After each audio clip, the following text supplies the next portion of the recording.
Alkisah. Di sebuah bukit yang jauh dari desa, di daerah Kalimantan, hiduplah petani miskin dengan istri dan putrinya yang masih bayi, yang bernama Darmi. Seperti hari biasa, sang petani pergi bekerja, menggarap sawah demi sesuap nasi.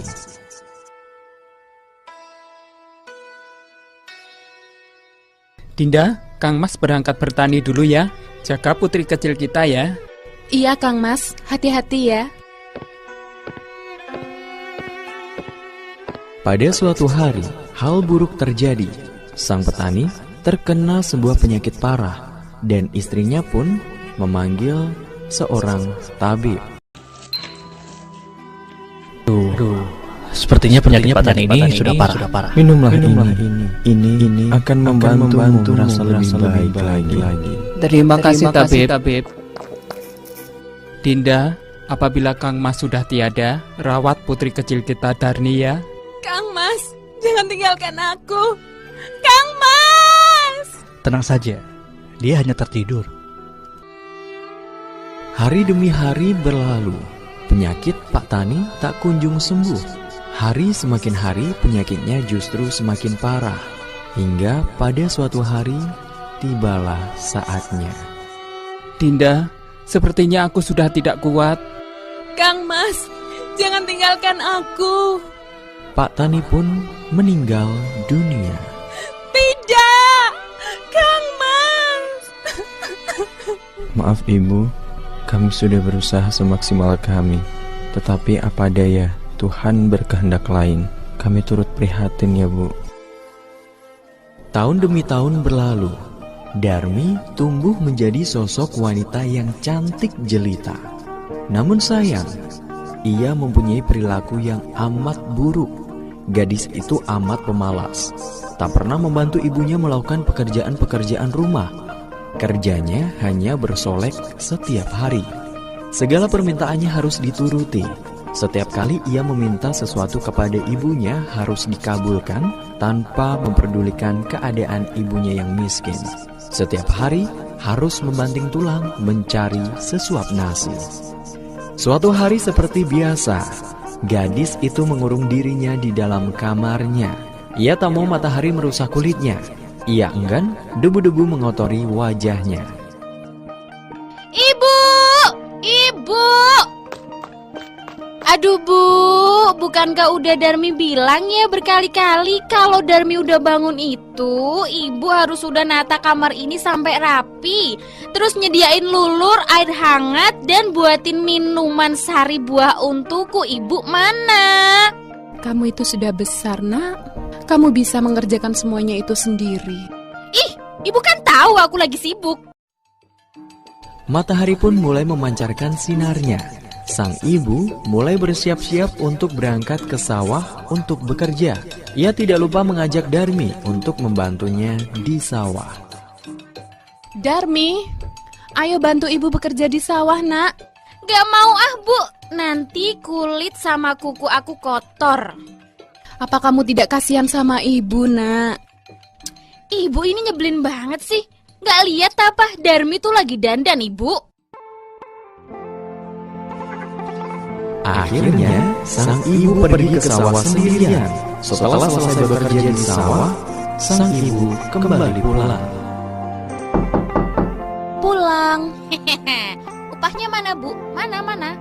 Sambil mencari-cari uang upah ibunya di pakaian ibunya, dan ditemukan uangnya di dalam genggaman tangan ibunya. Nah, ini dia. Gini dong Bu. Jangan, Nak. Uang itu untuk membeli beras.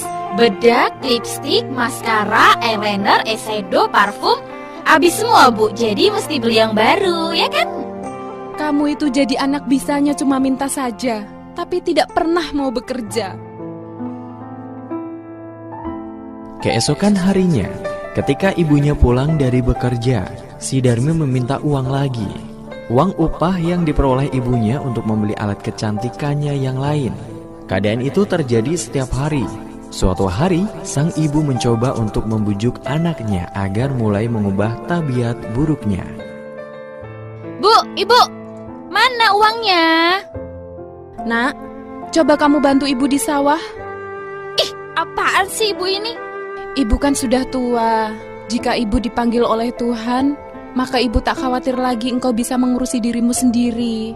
Kita orang miskin, kita harus tetap bekerja untuk bisa makan.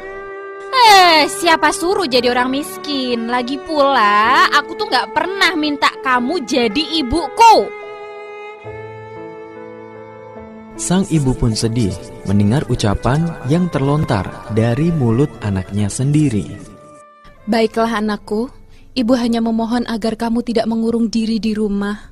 Kenalilah lingkunganmu agar ibu tenang jika suatu saat dipanggil sama Tuhan.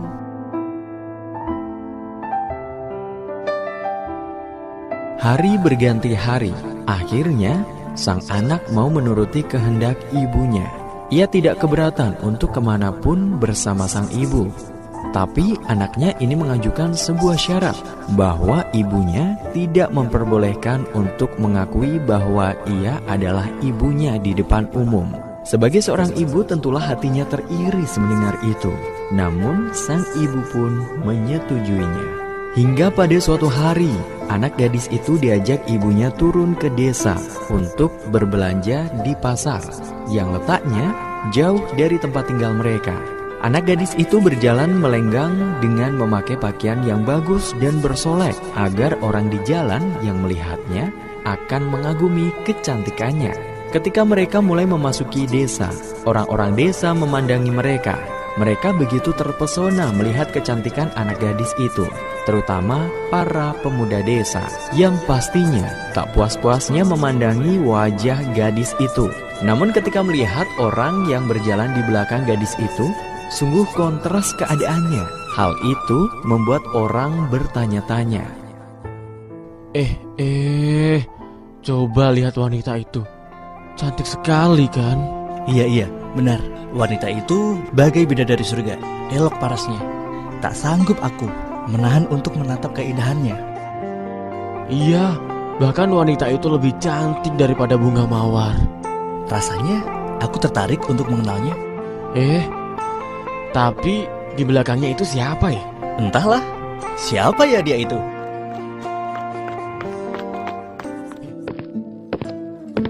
Hai cantik, siapa yang berjalan di belakang itu? Apakah itu ibumu? Hah? Oh, bukan. Dia itu budak aku. Hei manis, yakin dia itu bukan ibumu? Bukan. Sudah aku bilang kan dia itu budak aku. Udah pergi sana. Darmi menendang ibunya. Astaga, jangan begitu. Iya, hargai dong orang lain. Walaupun dia itu budakmu, tapi dia itu juga manusia.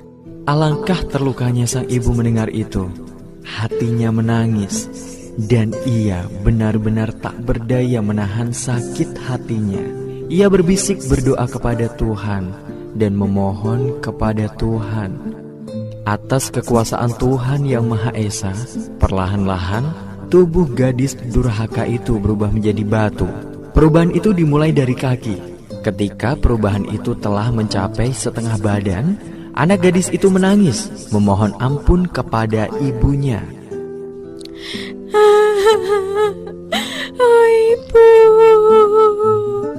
Ibu, ampuni Darmi, Bu. Ampuni kedurhakaan Darmi selama ini, Ibu. Ampuni anakmu, Bu. Maafkan ibu, nak. Ibu. Anak gadis itu terus meratap dan menangis memohon kepada ibunya.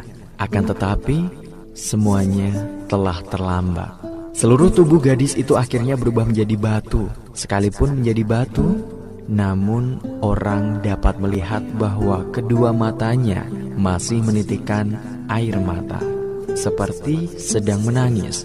Oleh karena itu, batu yang berasal dari gadis yang mendapat kutukan ibunya tersebut disebut batu menangis. Pesan moral cerita ini adalah bahwa setiap ucapan orang tua akan menjadi doa dan jangan pernah sekali-kali menyakiti hati orang tua kita.